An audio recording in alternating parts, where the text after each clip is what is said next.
So welcome, both of you. Thanks very much for joining. Thank you for having me. No Good. problem. So let's start with the first one. Let's start with where hiring first begins to strain as companies grow before anything is formally broken. Declan, I'll start with you if you don't mind. Declan, from your side, talk us through when hiring started to take up more time or attention than you expected as the business grew. Well, I've got to say, I'll be, kind of honest about it. At the start, we were scaling. It was a lot about gut feeling, So it was make it up as you go along, etc. And unfortunately, inconsistency crept in, and it was a case of the cost of it for a small team was really, challenging for us. So I would say from about five people in, looking back, I was saying, look, we need a structure here, we need a process, right? Um, Perhaps we need more stakeholders. It can't all be about gut feeling. And I've had a few challenges myself, as my staff would say, where some people I would say after peaked at the interview, and it was downhill after that. But like when you're getting bigger and you're scaling, you need that cultural fit piece as well. And I would have been involved in a lot of those early hires, you know. Okay, perfect. Thanks a million for that.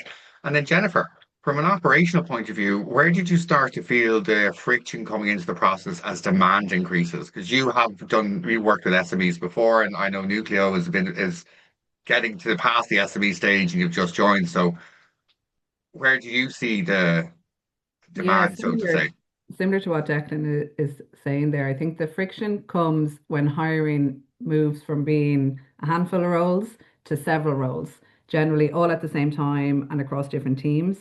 So early on, as Declan says, the hiring can seem fine because it's informal and it's fast. The CEO or leaders, they know exactly what they want.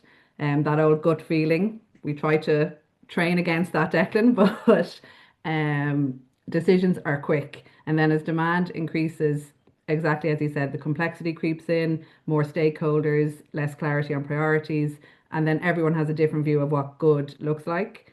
So the friction can cause delays in that decision making, the inconsistent interview feedback, the role stalling because hiring managers they mightn't just have the time or the structure to maintain momentum. And that's usually when hiring starts to feel slower, even though the effort has actually increased.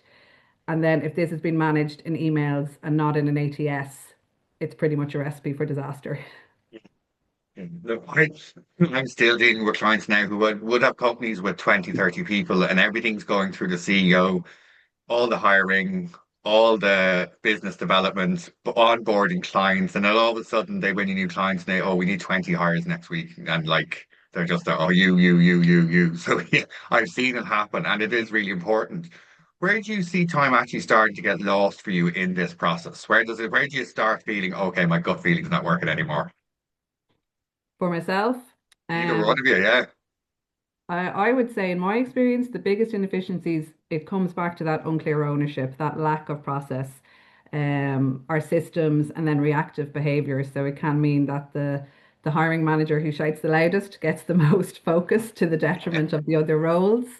And a lot of time can get lost when those roles aren't clearly defined. So, who owns the role? Who's doing the screening? Who makes the final call? How quickly do those decisions need to happen?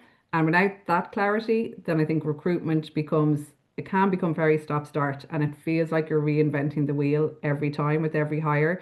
And I think that's where leaders and CEOs get very frustrated if they see that there isn't efficiencies coming in and it's actually slowing down. And that sense of, well, I could do this quicker on my own, which is a And real really. challenge.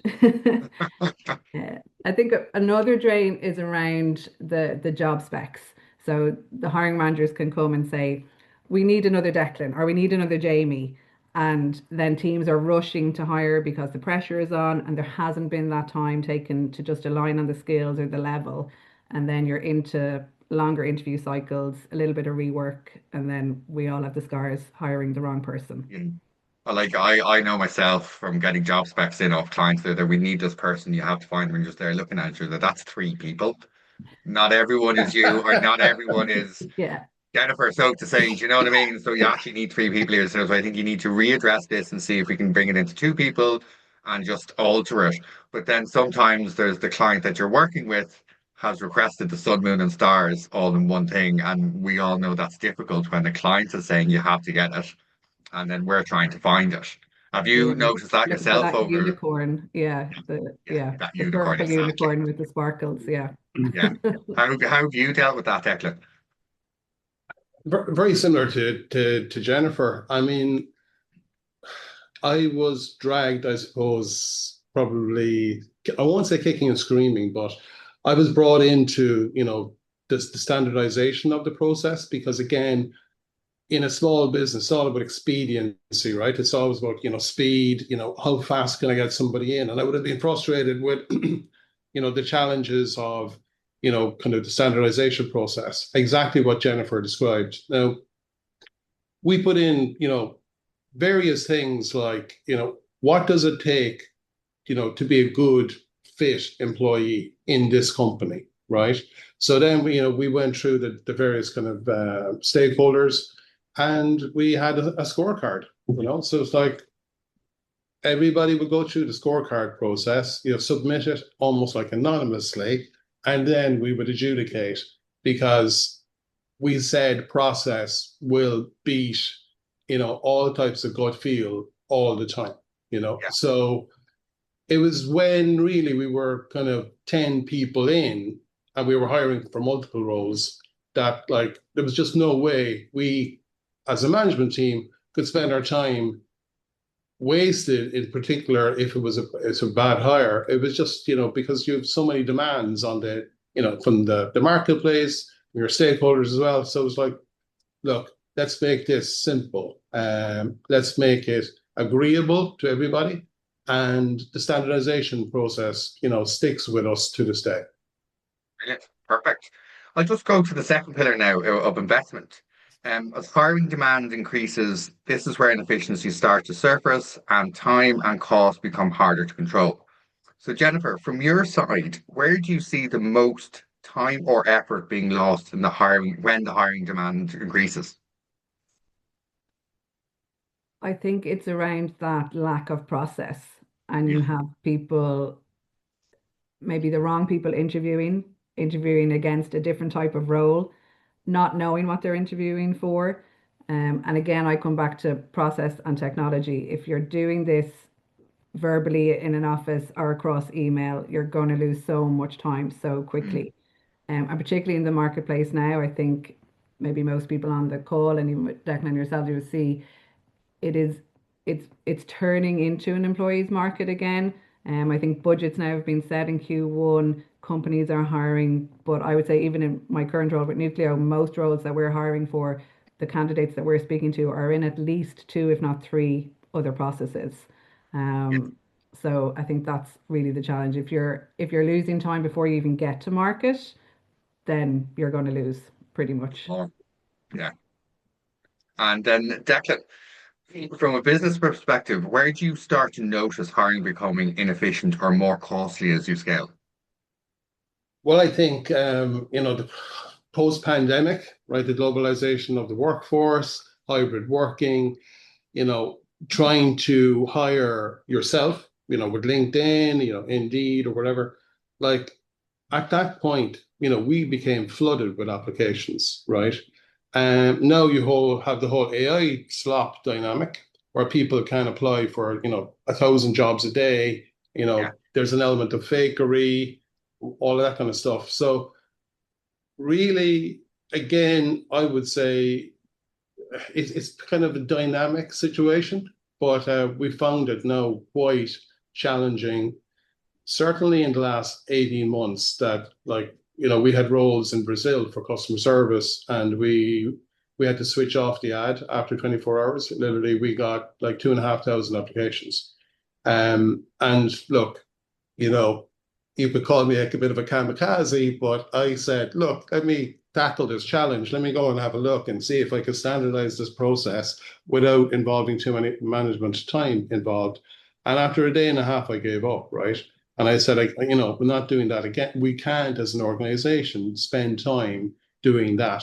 So And at that point, I said, look, we need to start hiring, well, a HR or recruiter or, someone who can assist with this process. So we had to get burned ourselves before, you know, I probably kind of said, look, right, we're not doing this anymore. It's just too much Yeah. of a waste of time. Yeah, it's funny you should say getting burnt there because, like, yeah, I think a lot of people don't understand. Is even well, me, I've been in recruitment for too long now, so I'm well used to interviewing. But a lot of people are really good at their day-to-day job, but like hiring someone and asking the right questions, understanding culture fit, going Mhm. through 12 or 2,500 CVs and looking for those key words. Like I've seen clients I've worked with in the past, I'd be on a call with them, they're reading a CV and they're like 10 minutes reading it. Where for me, because I know I just that's all I've been doing for 2 decades or a bit more, is just finding the key words. Do you know what I mean? Like, and once you find those keywords, okay, cool. Now I'll read the CV and go through it and make sure I understand it. But there is a lot of things that I've learned over the years that you guys have been too busy doing your other stuff that you would miss out on that. And then as Yeah. well, a hiring managers haven't done interviews before. And all of a sudden, someone turns around and says, "There's 10 CVs we recommend you interview." They're going, "Oh, now thank God for ChatGPT for some of them because they can get some okay interview questions out of it." But like we found now with some of the clients we're dealing with, we'll like teach them how to write up interview questions, teach them how to interview people, write notes. You'd be surprised. And just all that kind of stuff. Because I know if you interview Yeah. 10 people, it's difficult to remember, excuse me, all those 10 people. It is. Because like, and as we get older, our brains don't remember as much. So taking notes is so important. And you can just go, okay, even if it's just half a page, go, okay, here's the 10 people I interviewed. These are all the notes and compare them. So going above that, let's make that a bit more concrete. And what's it actually look like in a day to day when you're seeing the inefficiencies and how are you fixing them? Because like you've got your own normal day's work to do. So how are you managing with that? Either one of you there. Yeah, I'm happy to take that one initially. I think it's what we've been talking about there, putting that structure around hiring without making it bureaucratic, particularly for growing SMEs. If they feel bureaucracy creeping in, they just don't want to go near it. So keeping it simple, it's really the best gift you can give to yourself in a HR field, but also to the business. So defining that simple, repeatable hiring process with your stages, your agreed timelines, your ownership at each step. And that doesn't have to look like everyone's heard of the 10, 15 stage interview process for various different organizations. You have to make sure it reflects the culture of the business. Um, Important. but exactly to your point, Jamie, just assuming that hiring managers know what's expected of them. Um, Again, you just can't do that. It's unfair and it ultimately will Yeah. come back to bite the business. But I think then people and culture really have that role to play, both as partner and facilitator in moving that process along, whether that's internally or working with an external provider like yourselves. There is some investment needed. I'm like a broken record with the ATS, but I have all the war wounds of trying to manage complex hiring processes without an ATS, and I still have nightmares about it. And there's a great selection on the market, and there is some options there. We've mentioned AI. Obviously, AI can hugely help in looking at creating jobs descriptions, your scorecards, even going back to your point about taking notes. There's very good note taking that you can have now that will give you back a really coherent and succinct synopsis.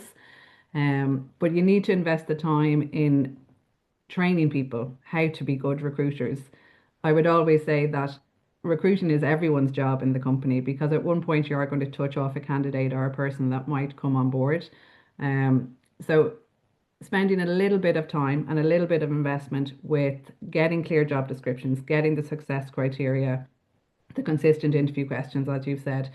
Um, I always remember a previous director saying to me, everyone thinks they're a good recruiter in the same way that everyone thinks they're a good driver. So that always resonated with me.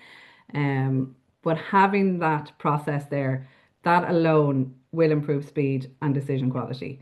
So it's a bit like the old saying, you measure twice, cut once. Spend the time at the beginning and it will save you time in the long run. Yeah. Yeah, that measure twice, cut once is really funny because I was doing decking at my back garden last week and I measured once and cut it and it was 5 centimeters short. Really annoying. Well, just on that point as well, we introduced something recently enough, and it's been fantastic for us, right? Because sometimes we found people maybe gamifying that, applying to 100 jobs and hoping that they get 5 interviews or whatever. We put in a task. So if you get shortlisted, we after the initial interview, there will be a task, right? And the task is we don't expect people to do too much, maybe a mini presentation or a piece of code or whatever. But you would be surprised how many people don't want to do that task and they qualify themselves out straight away, right? Yeah. Because we're just expecting someone to give us maybe half an hour in prep for the second interview, right? Because, going back to everyone's point, like no one is a perfect interviewer as well, right? So, you rely on process, but this has helped us enormously because it actually separates the kind of, the people who are really interested from the people who are just, it's just another interview.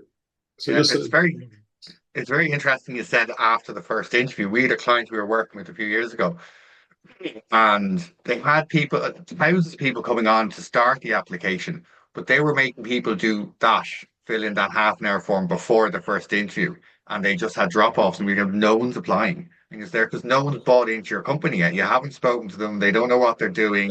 So yeah, we literally, they signed up with us for 3 months and they stayed with us for a week because they changed this to ask us to do it after the first interview, and all of a sudden they were inundated with applications.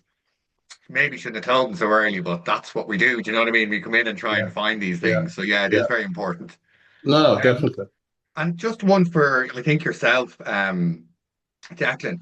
What part takes longer than people expect? Like when you're going through the whole process and when you're learning, which part takes longer to learn that you've made a mistake on, if that makes sense? Post hire or just before the hire? Which part? Just before the hire, really, because that's very important because you're doing your final decision. I mean, I've been very surprised. People that I would have thought would have been like incredibly good employees would have got a lukewarm reference. So getting the references back challenging. Um, that would be one, that would be certainly one. And then even getting consensus with your own team. So we introduced a third round, if you like, as well, just to kind of really go with the cultural fitness piece. Um, and again, I would have been surprised at how long, you know, that takes in terms of, people give you feedback then from the team and say, well, you know what, I should have said it earlier, but I just before you kind of push the button, look, I have misgivings or whatever. Like, I suppose nothing is as straightforward as you'd expect, right? The standardization, as we mentioned several times, helps, but to get genuine good feedback, some people aren't great at being very forthright in their opinion. And you might have to kind of go, it's a water cooler conversation. What did you really think? And then you might get the answer. Some people don't want to kind of be confrontational or whatever. So some of those things, it took me a while to kind of get that whole kind of ecosystem of thought process or whatever, because I'm not a highly trained HR person, even though I've interviewed probably 100 people from corporate into my own company. So I always defer to the experts like the recruiters or the HR management, because every day is a school day and I'm still learning about these things.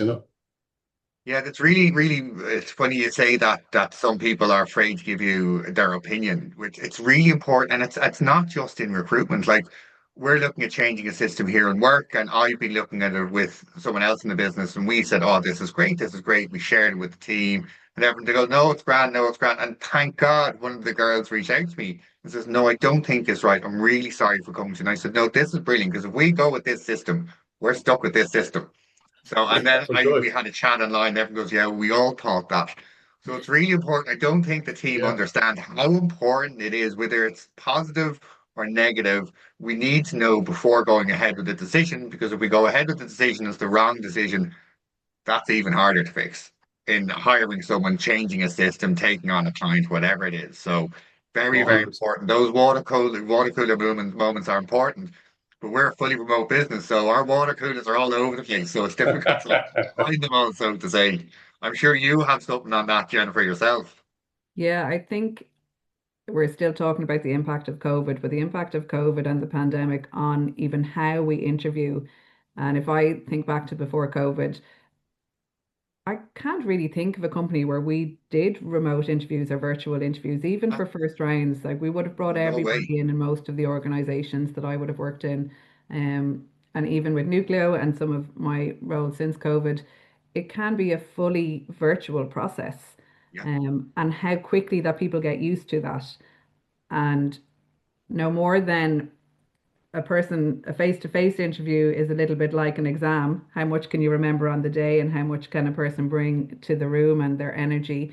But virtually, that's very hard. So to Declan's point there about trying to get consensus, that is something that you almost have to bring into the process, that people are not assessing just on what they see in front of them. Like everybody speaks differently, sits differently. There's so many variables, and we as humans, how we make those unconscious decisions how we see someone present. So having to build that into a process as well, I think, is hugely challenging. I think listening to you both, I mean, this is what we talk about all day, isn't it? It's communication. What does the Huge. culture say about the business? What does the business say about the culture? And how those decisions and conversations happen. And this is why hiring is so hard. This is why I always say it in any of the roles that I've had. When hiring can stall or you make the wrong decision and there can be a bit of a post-mortem internally on it. It's a really hard thing to do, but we treat it like a task when actually it should be treated like a capability. And I think that's the biggest opportunity for learning and how companies can actually get that advantage. yeah, Don't see it as a task. And that's hard because, as we all said, everyone is busy. Hiring managers, I've never worked with a hiring manager that goes, please put more interviews into my calendar, Jennifer. I've never ever heard that in over 20 years of being in these roles. Um, but at the same time, I have had hiring managers come back and say, thanks for that extra push, or thanks for that extra prompt, or yeah. for that type of question, or maybe for looking at that task related in the interview process or a psychometric test. That's altered how I think and it will change how I hire. And that's important. Yeah, because I was there recently, only last week, I was dealing with a client and they were having great success in face-to-face interviews, but their online ones, they weren't having success. And I was asking them loads of questions. They were answering them all as they would a face-to-face. So I said, do you mind if I jump in one of your Teams meetings? And they said, no, like one of your interviews. And they said, no. First 2 seconds, no one turned the camera on. So when the candidate came on, saw the cameras off, they were there, well, I'm not turning my camera on. You know, so they're going, okay, straight away, this is it. Turn your cameras on, lads. Oh, we don't like turning cameras. Tough. It's worse when you hire the wrong person, turn your cameras on. Simple things, you know what I mean? But I remember when COVID started, a lot of people were nervous about turning their cameras on. Yeah, It was really weird because you can have a face to face, but they were nervous about turning the cameras on. So we as recruitment are hiring people, we need to understand all the differences people have and try and adjust and work around them. Just because someone doesn't turn their camera on doesn't mean they're going to be a terrible hire. Do you know what I mean? You need to work with them if you think they're the right person. exactly. Cool. So look, thanks a million for that. We'll just go to the last pillar there, scale. This is the point where companies move from reacting to hiring challenges to putting structure in place that actually holds as they grow. So I know we've gone into a little bit in this conversation, but we'll dive into a little bit more now. So Jennifer, from an operational perspective, what did you start to put in place to bring more structure and consistency to hiring? It's my people are sick of me now. It's process and system. Yeah, So process and technology. Look at your process, where you can make improvements. How does a job even get approved to hire? I've worked in organizations where I've been recruiting actively and suddenly I get a note from the CEO or the MD going, where did this role come from? So I think process is hugely important. And again, as I said, it doesn't have to be that 10-stage process. It's just how's the road approved? How do we agree what we hire for? What does the interview stage look like? And who makes the decision? I think on the technology side, again, an ATS is so important. It can actually bring structure, especially to small teams and small businesses. And there's so many options now in the market, especially for SMEs in terms of that HR, HRIS, ATS solutions. So you will find one that works with your business. Um, and I think as well, just a little bit of don't lose the communication. So Declan has said there, when he was hiring for maybe more once they got over five, don't lose what's special about your business. Don't let the process and technology take it over. Make sure that you're still having those conversations going, why do you think this person is a good fit? What are they going to bring? And I think that's the balance that you'll have with it. So yeah, I think the process and technology, they're my two mantras. And then to back that one up, because I know you're with Nucleo quite new and you're coming in and putting a lot of policies and Yes. procedures in place. So what changed? Just so it's quite easy. Well, no, I don't know if it's an easy answer, but it's an easy question for me to ask. What changed once you started and you started putting all these processes in place? I think, well, we're still at the changing process with Nucleo, but I think from coming in, Nucleo had already done a significant amount of hiring last year, and that plan is to continue for this year. So again, coming back to communication, sitting down with the divisional leads, the hiring managers, and asking them what has worked, who have your best hires been? So where have they come from? Have they come from referrals? Have they come from LinkedIn? Whatever the case may be. And also looking ahead at what we want to do, is the current setup fit for purpose? Can we continue to scale it? And I am making some changes just from a system perspective. And in the process, it's more tweaking because they've proven already that they can be successful. They've hired a lot of people in the last 12 months. The plan is to repeat that again. So it's about bringing in those smaller efficiencies rather than maybe the divisional leads doing all the interviews. Is there a subordinate now or that they can delegate to? And that kind of helps with so many other things from a people and culture perspective in terms of skills development, upskilling, all that kind of stuff, which is so important as well. So thankfully, not making too much sweeping changes, just a little tweaks as we go Or along. there was one very interesting word you said there that hasn't come up in this whole conversation is referrals. Like every time we start with a client, we're there, what's your referral program? Oh, well, people know, and then there people don't know. They don't.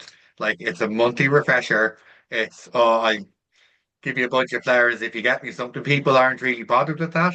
So it's constantly pushing referrals because I think from my experience over the years, referrals is your best source of candidates. Because you'll find people on your team, they're not going to refer someone they don't know or they don't trust or something like that. So it's quite cheap because I know you pay people referral money. Some people pay a fortune, some people don't.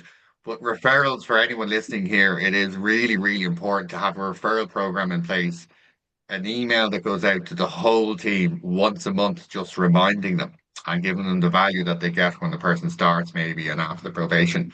But a referral program, I'm off topic of it, but it is very, very important for any business to have in place, whether you're three people or 50 people. Your And it can staff, be quite effective. Yeah, I think maybe sometimes companies like that, they're saying, oh, there's too much pressure maybe on people, and they won't refer someone that they can stand over. But I think I've done various different guises with referrals. And I think what I have seen has worked really well is you actually reward a little bit earlier. So reward if you make a referral. Put everyone into a draw at the end of the quarter and they get a team lunch or something like that. It's not always about giving the monetary value. That does help. And I would yeah, say to people, give something decent yeah, and give it when the person starts. Don't link it to probation. Don't link someone else's success to someone making the referral. Once good the point, referral comes actually. in, it goes through the same processes. So really all you're looking for or what you're asking your people to do are give us a candidate pool that we're not able to tap into. We'll do the rest. They will go through the screening like everyone else. And obviously you always have to try and make sure you always pay referrals a little bit more love. Make sure you're getting back to them quicker. Make sure you're keeping the communication lines open. Because then even if someone refers and they don't get the job, they're more likely to refer again if the person has had a good experience. After my mate really well, he said it was good, even though he didn't get the job. He said it Exactly. was a nice process. rather than I didn't hear from anyone. I have an interview Yeah. after 3 weeks by someone who didn't know what he was doing. Yeah, that kind of stuff. Yeah. Yeah. Excuse me. And Declan, from your side, what are you prioritizing now to stay ahead of hiring becoming a bottleneck as you continue to scale? Um, I would say number one, understanding your limitations. So, I would have said, oh yeah, look, I can do this or whatever, but look, I've been found out to be wrong on many occasions, right? So it's standardization, right? Understanding that for generic kind of roles, you can do that, but also understanding that for niche or more senior roles, that you need potentially to hire someone from, we'll say, an agency or bring in an agency to help. Okay, because we don't have a HR management function within our business. So yeah, understanding the limitation because trying to do it otherwise is counterproductive. And as I said, we've felt the pain, if we like, right? And for a small business, we want to reach out to people who came in, went through interview, whatever, and reach back to them in a timely fashion so they don't give out about us later, etc. Right? And look, it's a time drag. So the learnings for me is that we have put in a standardization on particular types of roles, and then we get external advice and consultants to come in and help us for niche. Yeah. Um, Actually, I'm not sure if you've heard, but I was reading recently that I think it's going to be an offense for companies in Canada from 2027 that if someone applies for a job in the company, that you actually don't go back and say, I'm sorry, you didn't fit A, B, and C criteria. Um, we're not going to proceed with your application, but thank you for applying. Um, as someone who was job hunting myself at one period in my career, I found it particularly annoying that, you would go through two or three rounds and, you were at the final, head to head, and you didn't hear back for like 5, 6 weeks.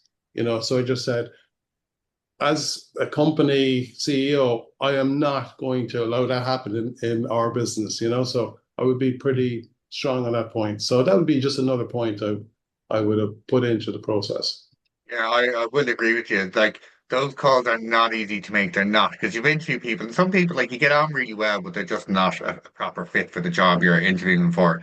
And they can be difficult to make those calls. But as you said, I find them very important. I hate that hanging over my head, not Yeah. saying thanks and look, I'm supporting you, but keep in touch. But yeah, I do find them very important because I would hate to be sitting around for 5 weeks thinking you got this interview, you got a No. job, and you've had two others come up and you're like, no, no, I know I got this other one. And then Yeah. the Yeah. people knew 5 weeks ago that they weren't going to hire you. But yeah, it's very important to reach out quite quickly on that. I'm sure Yeah. you, Jennifer, you've had to make those calls as well, which aren't nice, but it's very important you do it though.